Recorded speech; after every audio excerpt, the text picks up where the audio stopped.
Olá pessoal, tudo bem? Meu nome é Mariana Gales Surita Menezes, eu sou psicóloga, eu atuo aqui em São João da Boa Vista já há mais de 10 anos e eu vim aqui hoje falar com vocês sobre um tema muito delicado, tá? Que é o suicídio. Nós já estamos no finalzinho aqui do mês, mas mesmo assim é importante falar, né? Porque o mês ainda não acabou e a gente precisa pensar que, gente. Setembro é um mês que é o mês da visibilidade, é um mês internacional, que é o mundo todo olhando para isso, né? De prevenção ao suicídio, mas é o ano todo que a gente tem que ficar atento a esse tema, tudo bem? Então, uma das coisas que a gente tem que pensar que o mês realmente, gente, internacional é o mundo todo pensando em valorização da vida, que as pessoas elas não estão sozinhas, todo mundo tá ali para ajudar, né? Então existem algumas frases que a gente ouve bastante: a sua vida vale ouro, juntos somos mais fortes, falar é a melhor solução, falar, né, de suicídio não é um tabu. Esse brochezinho é uma coisa que eu gosto muito de utilizar, né? E eu sempre gosto de usar durante esse mês. Enfim, eu vim aqui hoje também trazer algumas informações para vocês que são importantes, né? Quando eu penso de falar sobre prevenção ao suicídio e montar uma palestra, eu fiquei pensando, gente, ok, vou montar uma palestra, vou falar sobre suicídio, mas assim, as pessoas, eu vou ficar ali falando de números, eu vou falar de que exatamente? Eu queria ajudar as pessoas a saberem identificar, queria levar alguns dados que realmente fossem relevantes e as pessoas saberem um pouquinho mais como agir, tá? Então eu quero trazer para vocês algumas coisas bacanas. E eu queria que vocês ouvissem atentamente. Se vocês tiverem dúvidas, gente, podem pegar um papel, uma caneta e ir anotando. Eu não vou estar aí pessoalmente, mas eu vou deixar meus dados por último. Vocês podem me mandar as perguntas de vocês, me acionar dentro das minhas redes sociais e eu vou tirar as dúvidas de vocês com o maior carinho e atenção, ok? Quando eu comecei a montar essa palestra, eu resolvi buscar informações, né, no Ministério da Saúde, na Organização Pan-Americana de Saúde, no Departamento de Psiquiatria da Unicamp. Eu comecei a pesquisar quais eram as estratégias de prevenção ao suicídio que eles normalmente estavam colocando em prática. E aí eu percebi que o primeiro ano que eles começaram a movimentar essas estratégias, gente, de prevenção ao suicídio, onde eles começaram a publicar que falar era a melhor solução, conscientizar a população e tudo mais. Gente, essas primeiras movimentações, elas surgiram em 2006. Então essa iniciativa, ela avisava em transmitir informações básicas para a população, onde essa população ela pudesse assim ter uma orientação básica para conseguir detectar algum comportamento suicida nas pessoas, né?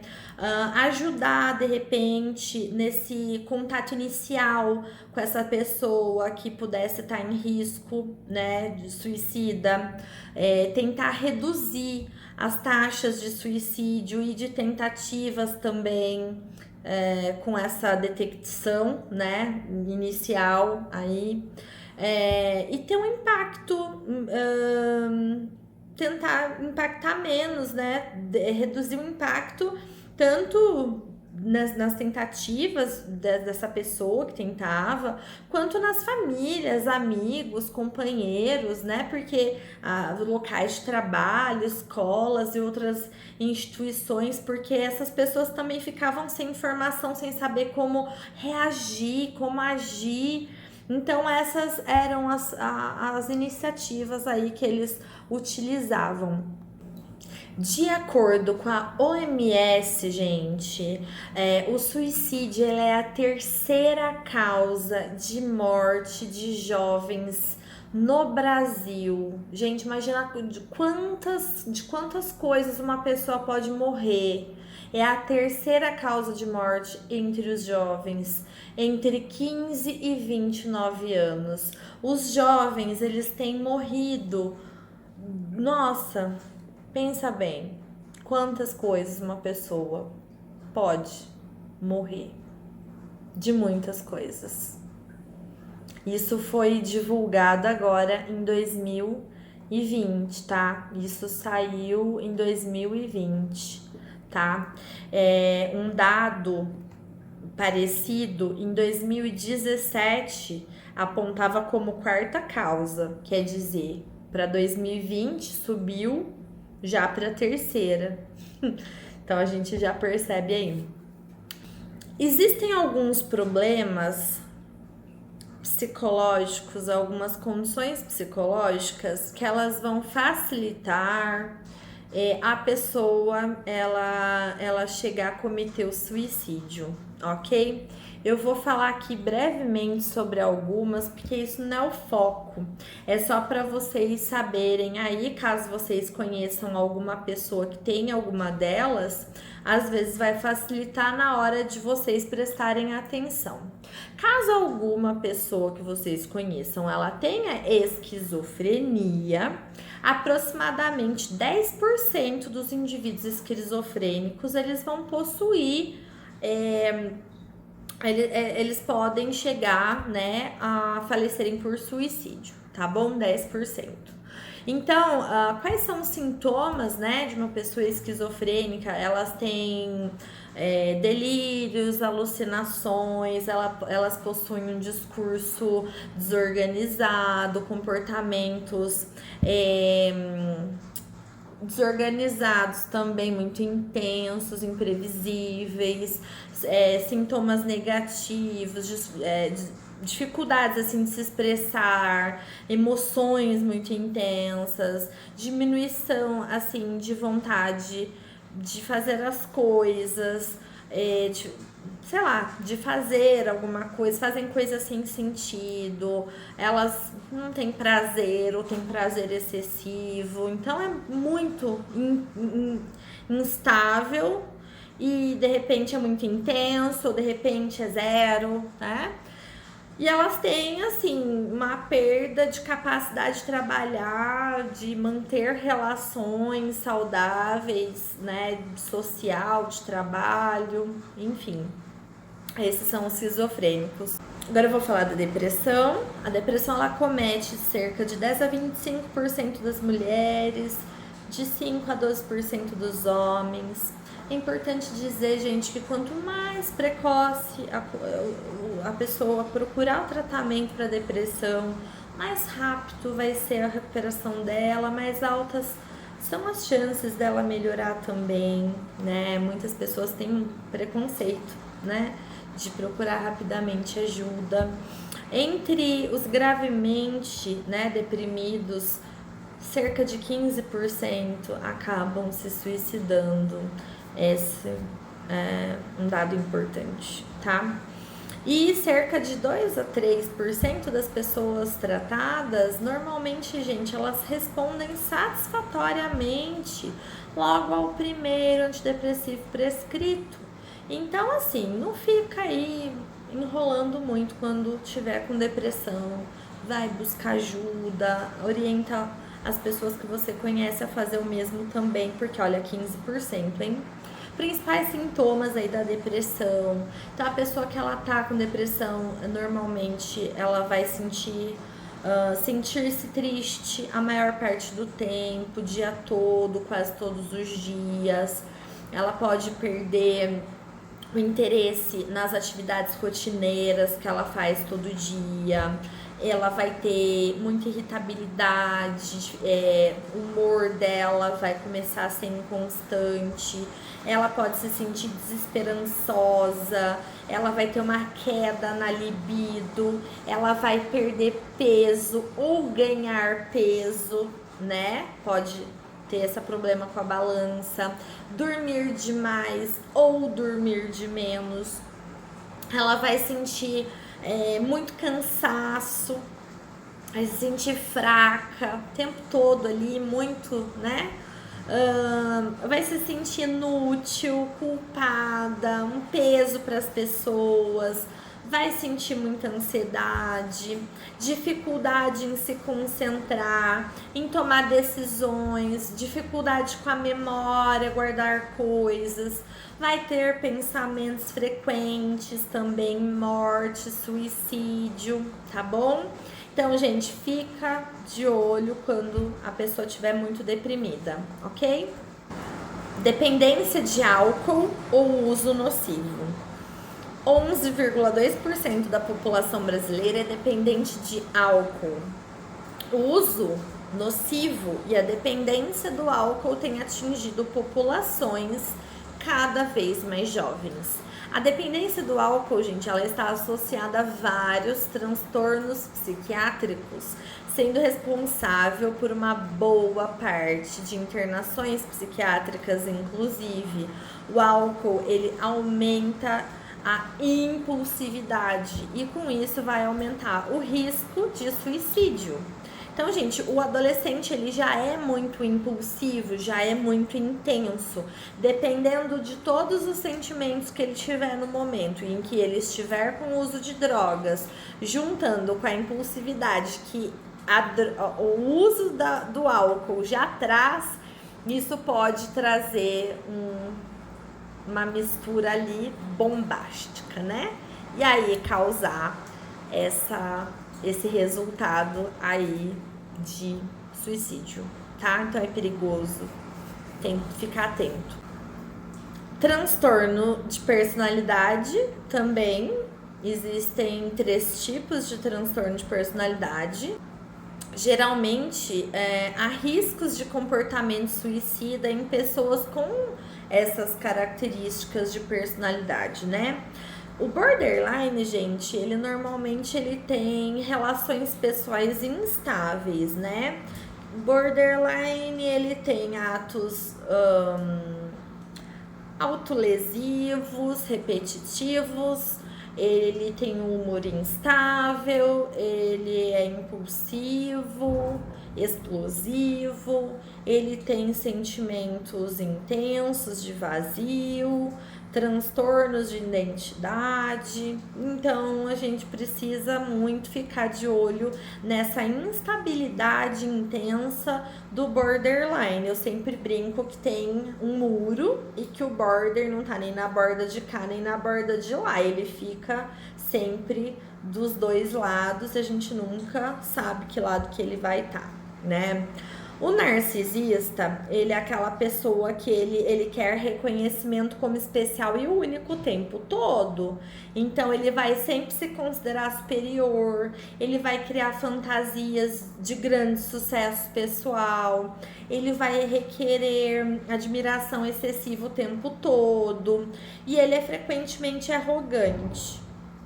Então, essas são as características do narcisista.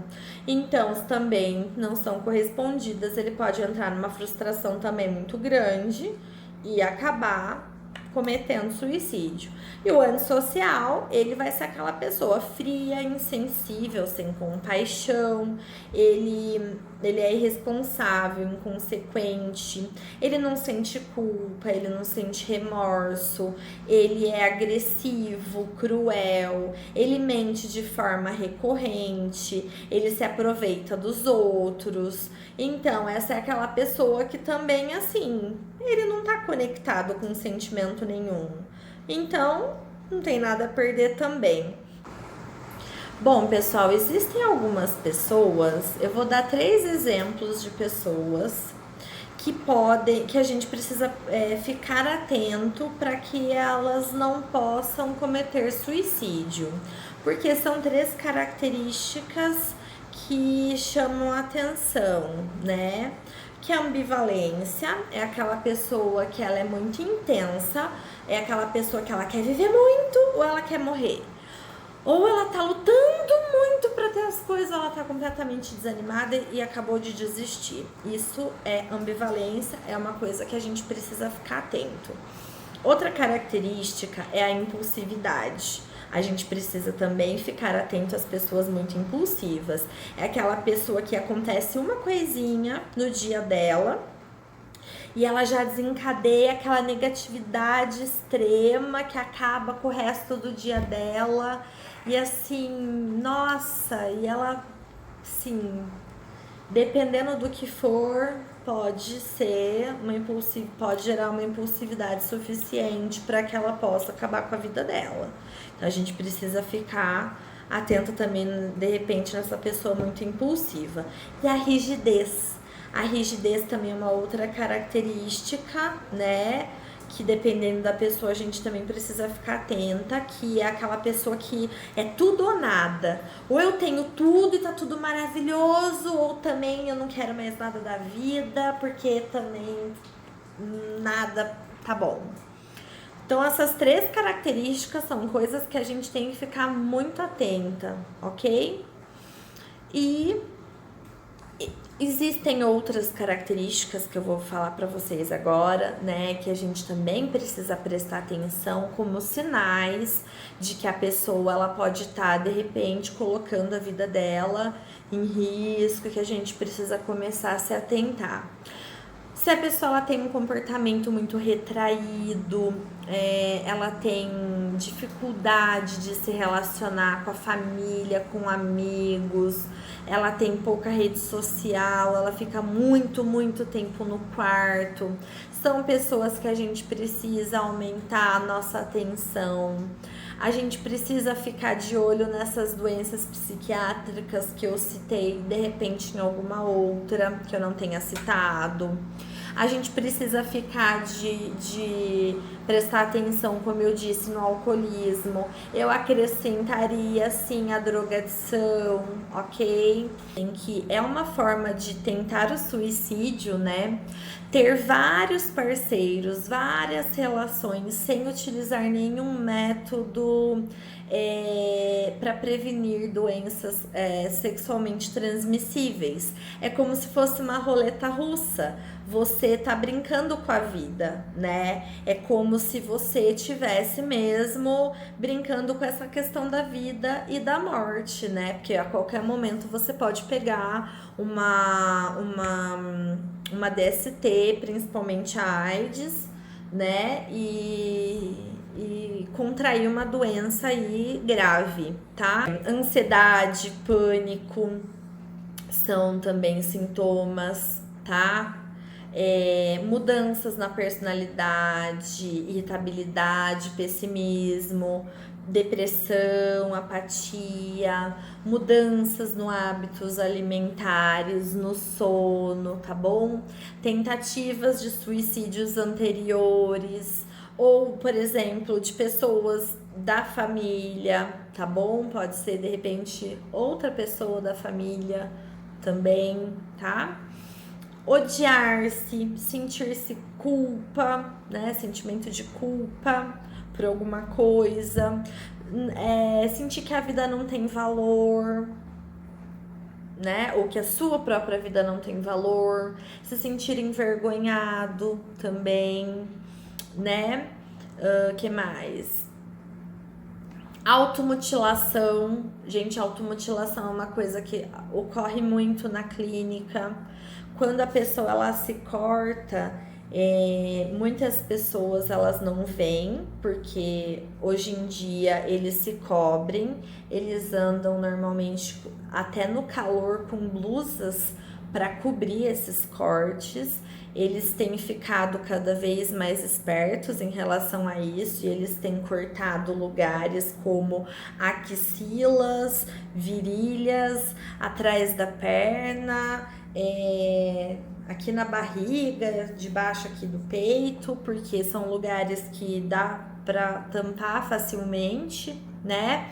Então, são lugares que não ficam tão evidentes, porque os braços, todo mundo também já sabe, tem sido mais explorado, que os pais têm que ficar mais atentos com os braços dos filhos, por exemplo, né?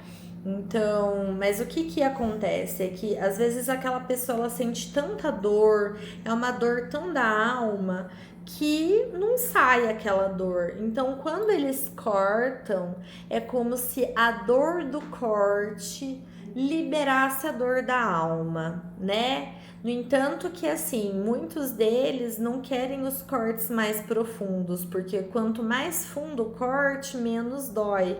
Eles querem os cortes mais superficiais, aqueles mais fininhos, que são os que mais ardem, sabe? Bom, então a automutilação é uma das coisas que realmente a pessoa está gritando. Então fica atento, não é só chamar atenção, fica atento mesmo. Desejo súbito de concluir afazeres pessoais, organizar documentos, escrever testamento, deixar posts, Facebook, Instagram, Twitter. Fica de olho nisso também. Sentimentos de solidão, impotência, desesperança, choro. Sentimentos de cartas de despedidas também, tá? Que mais? Doença física, crônica, que seja limitante, né? Menções repetitivas de morte, de suicídio, tem gente que fala bastante sobre isso. Então, gente, a pessoa, quando ela tá demonstrando esses tipos de comportamento, a gente tem que começar a ficar de olho, né? Isso são sinais que ela tá trazendo pra gente, de que ela pensa, de que, né, a gente precisa começar a ficar atento. Então, isso são algumas coisas que ela demonstra. E existem algumas frases também, como por exemplo, eu preferi estar morto, eu não posso fazer mais nada, eu não aguento mais, eu sou um perdedor, eu sou um peso para os outros vão ser mais felizes sem mim, o único caminho é a morte. Eu gostaria de dormir para sempre e nunca mais acordar. Eu nunca devia ter acordado hoje. Que droga de dia. A única coisa que eu podia fazer de bom é me matar. Que mais? Odeio viver. Que droga de vida. Eu queria fugir, desaparecer, nunca devia ter nascido. Então, essas são frases, gente, que são muito comuns em pessoas que pensam constantemente em suicídio. Por trás dessas frases, gente, estão sentimentos de pessoas que normalmente pensam em suicídio. E quais são os 4 principais sentimentos de pessoas que normalmente querem se matar? É interessante que algumas pessoas dizem que são os 4 Ds, né? Que são os 4 Ds de alerta, porque todos começam com um D. Os 4 Ds são depressão, desespero, desesperança e desamparo.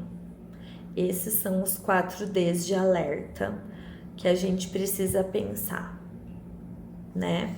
Que são os sinais de que uma pessoa ela pode tentar cometer o suicídio. Como que eu posso ajudar então, Mari, uma pessoa que ela pode estar sob risco de suicídio? Uma pessoa que ela diz que ela tá cansada da vida, que ela não tem mais razão para viver, né?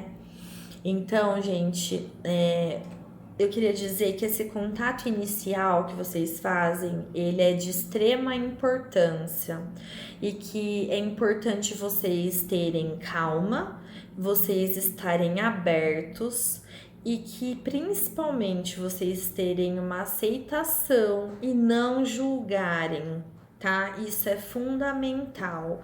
E tudo isso vai facilitar muito a comunicação que vocês vão ter com essa pessoa. Vocês vão precisar ouvir com cordialidade, tratar com respeito, ter muita empatia com as emoções né? E, gente, por favor, cuidado com o sigilo, né? Para mim, que sou psicóloga, os psicólogos faz parte do nosso dia a dia, flui de uma forma muito natural. Mas assim, não dá para vocês ouvirem a pessoa falando, você sai dali e fala: "Nossa, bicho. Nossa, você não acredita, a pessoa acabou de me contar. Ela tá pensando em se matar. Tu acredita?" Não dá pra você sair e contar pra outra pessoa. Precisa manter o sigilo. Então, eu vou explicar pra vocês como vocês devem se comunicar e como vocês não devem se comunicar. Como vocês devem se comunicar? Vocês devem ouvir atentamente, com calma, entender os sentimentos da pessoa, ter empatia, gente. Se colocar no lugar do outro, certo? E dar mensagens não verbais de aceitação, né? E de respeito. A pessoa tá falando com você, só faz assim. Não precisa falar nada, mas mexe com o corpo de que você tá entendendo. Você tá concordando, você tá ouvindo, tá? Respeita as opiniões da pessoa e os valores dela. Conversa honestamente. Mostra preocupação, cuidado, afeição. E foca nos sentimentos da pessoa, no que ela tá te dizendo. Como que você não deve se comunicar? Não interrompa frequentemente a pessoa. Não fica com aquela cara de chocado, emocionando a pessoa te contando, senão ela vai parar de contar naquela mesma hora.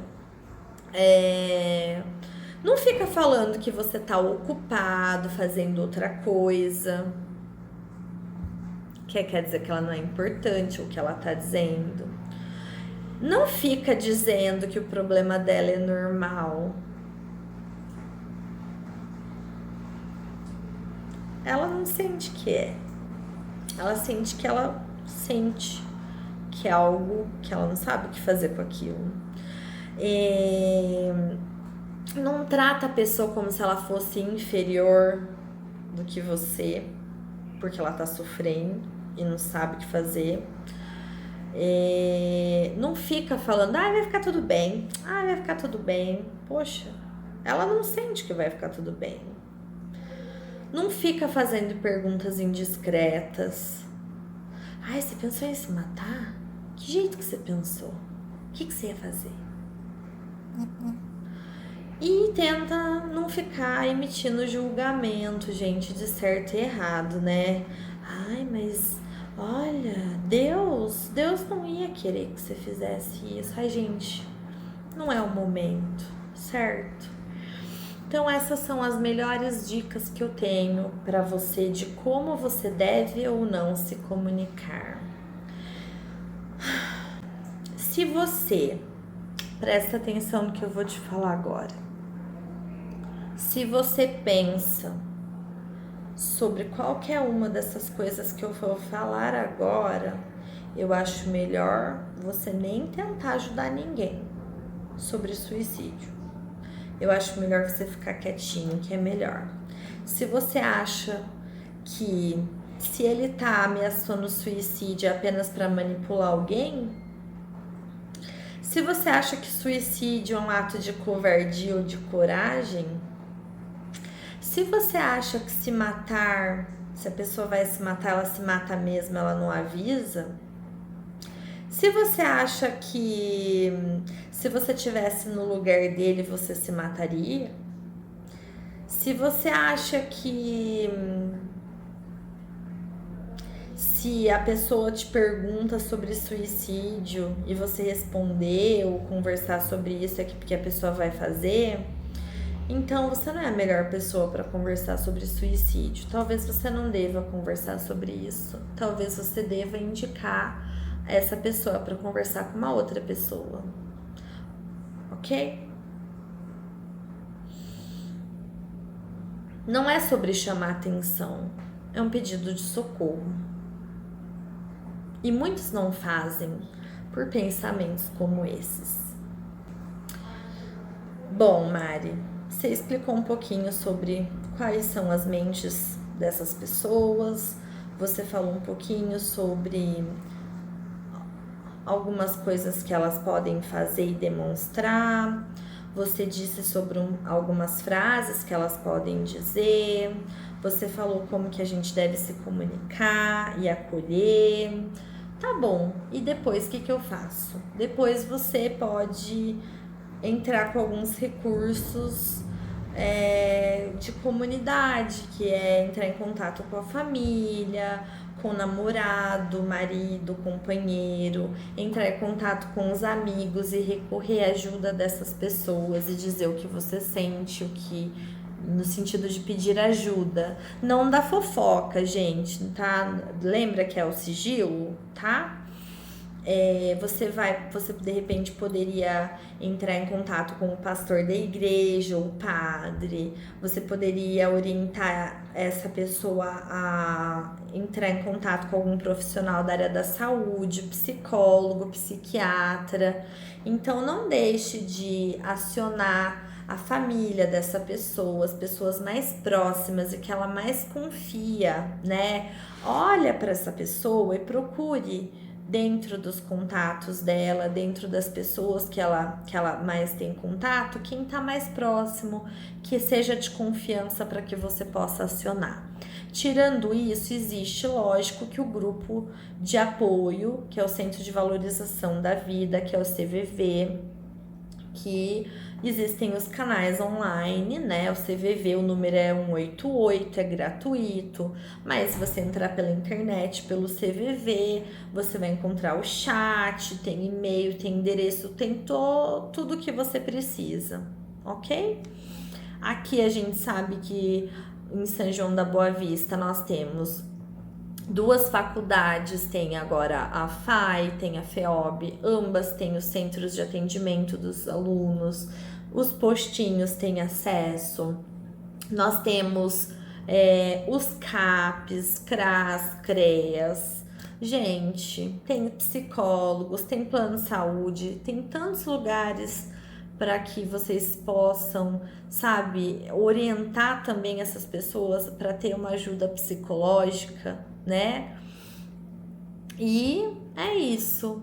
Então, esses são algumas orientações. E antes, né, de terminar, eu gostaria de falar sobre o ambiente escolar, que eu acho que é importante. Chega de bullying, de cyberbullying. Eu acho que isso impacta muito também nessa questão, né, de pensamentos suicidas, né? Perda de interesse nas atividades, baixo rendimento escolar, essas situações de bullying, cyberbullying tem que parar.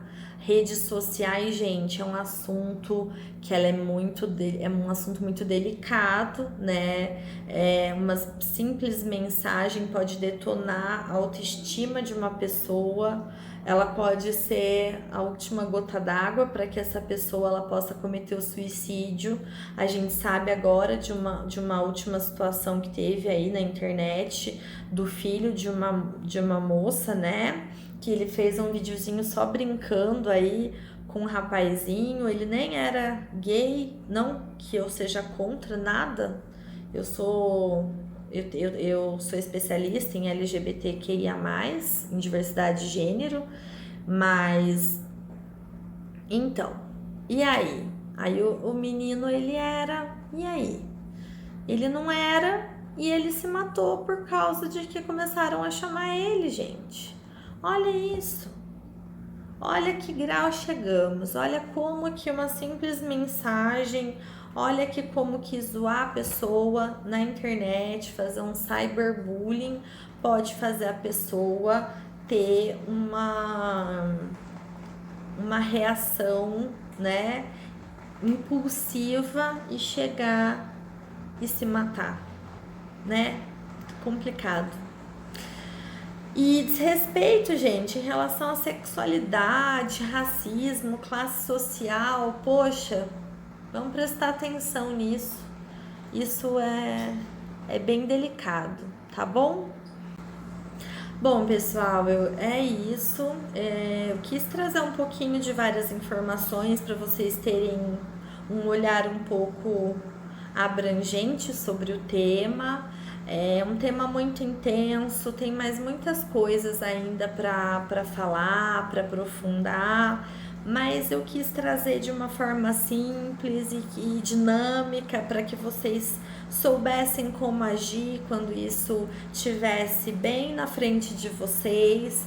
Eu espero do fundo do meu coração ter ajudado e eu vou ficar à disposição. Eu vou deixar o meu nome, eu vou deixar o meu contato e das minhas redes sociais para vocês. Quem quiser me adicionar, quem tiver dúvidas, eu vou estar à disposição, ok? Beijão, até a próxima. Tchau, tchau.